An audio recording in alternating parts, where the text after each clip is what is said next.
ইতিবাচক খবরেও পতন থেকে বের হতে পারেনি দেশের শেয়ার বাজার। বিদায়ী সপ্তাহে সূচক কমার পাশাপাশি কমেছে লেনদেন।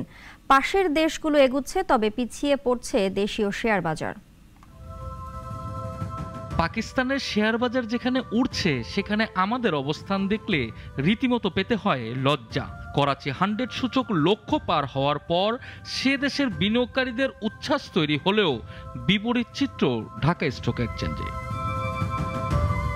পাকিস্তানের সঙ্গে সমান তালে এগিয়ে যাচ্ছে ভারতের শেয়ার বাজার। সেন্সেক্স যেখানে ৮০,০০০-এর কাছাকাছি, সেখানে দেশীয় শেয়ার বাজার তলানিতে।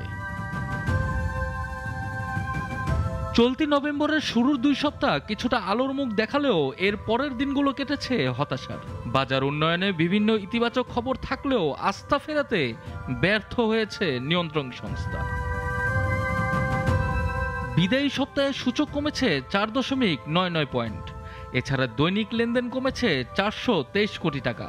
তবে আসার কথা হলো বাজার মূলধন বেড়েছে 1637 কোটি টাকা।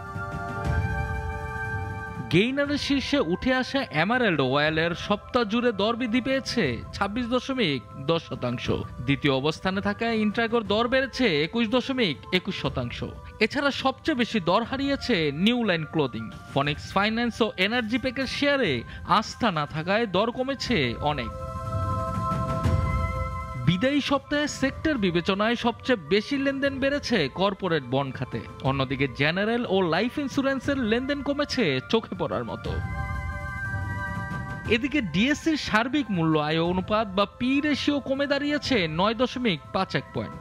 বিনিয়োগ উপযোগী বাজার হওয়া সত্ত্বেও সেই পরিবেশ তৈরি করতে নীতি নির্ধারণী মহলের ব্যর্থতাই দায়ী বলে মনে করেন বিশেষজ্ঞরা।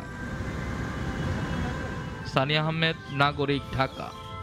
Double million offer Walton fridge কিনে পেতে পারেন 20 লক্ষ টাকা। রয়েছে কোটি কোটি টাকার নিশ্চিত উপহার।